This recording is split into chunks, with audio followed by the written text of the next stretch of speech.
Once I had a student who wanted to write an essay about how Walter White, the main character from the popular television series Breaking Bad, was his favorite TV character of all time. I said, awesome, I love that show. I can't wait to see what you come up with. Then I read the rough draft.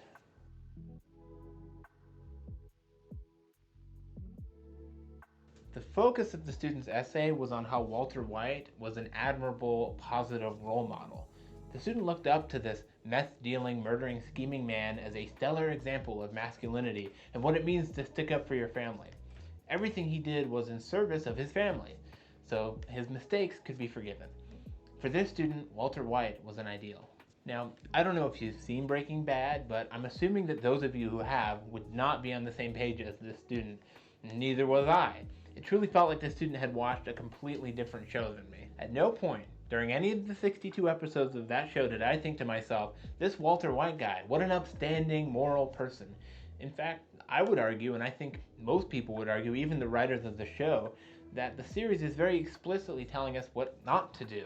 It's a morality tale, or a serialized fable. A character with well-meaning intentions makes the wrong choice, which causes a rippling snowball effect of negative consequences all the way to the end. Here's a great quote from a 2022 New Yorker interview with the creator of the show, Vince Gilligan.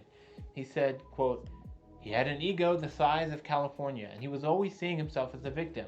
He was constantly griping about how the world shortchanged him, how his brilliance was never given its due.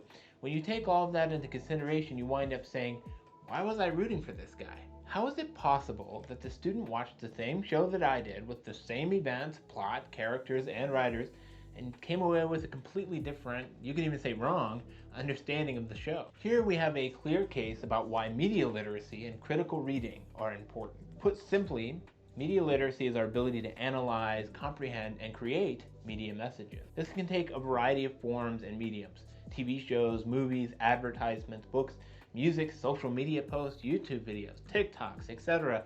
Media is anything that is designed to communicate messages to a mass audience. We can improve our media literacy by practicing a skill called critical reading. Critical reading requires us to question, reflect, and break apart the media we consume. For example, Vince Gilligan's question, "Why was I rooting for this guy?" is a perfect example of critical reading.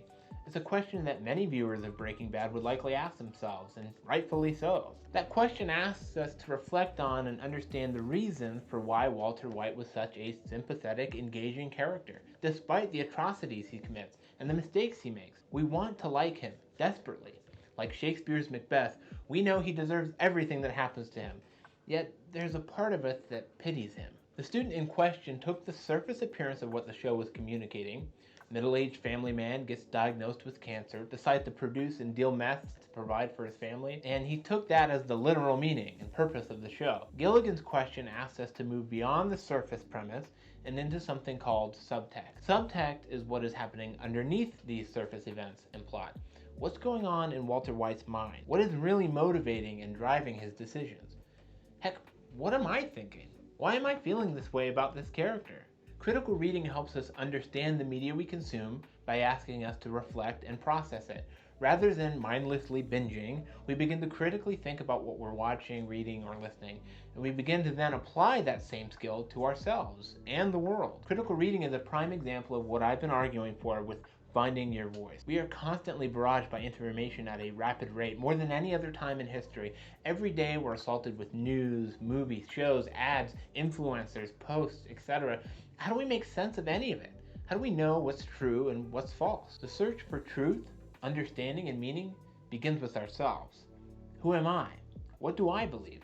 What have I seen and read? And why do I believe or not believe it? Once again, we're going within, not without. We are a collection of experiences, information, and ideas. These ideas have influential power over us, directing our worldviews, values, and understanding of truth. These ideas are often communicated to us through the media we consume, and it's necessary for us to reflect on them, to practice what's called metacognition, which is thinking about your own thinking. Before we can even begin to write and discover our voice, we must first begin the process of critical thinking. This process is scary.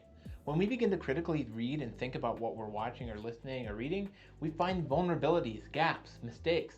As Carl Jung wrote, The relatively unconscious man, driven by his natural impulses, clings to the commonplace, the obvious, the probable, the collectively valid, using for his motto, "Thinking is difficult. Therefore, let the herd pronounce judgment." But this recognition of our flaws and ability to misunderstand is the beginning of wisdom, integration, and individuation.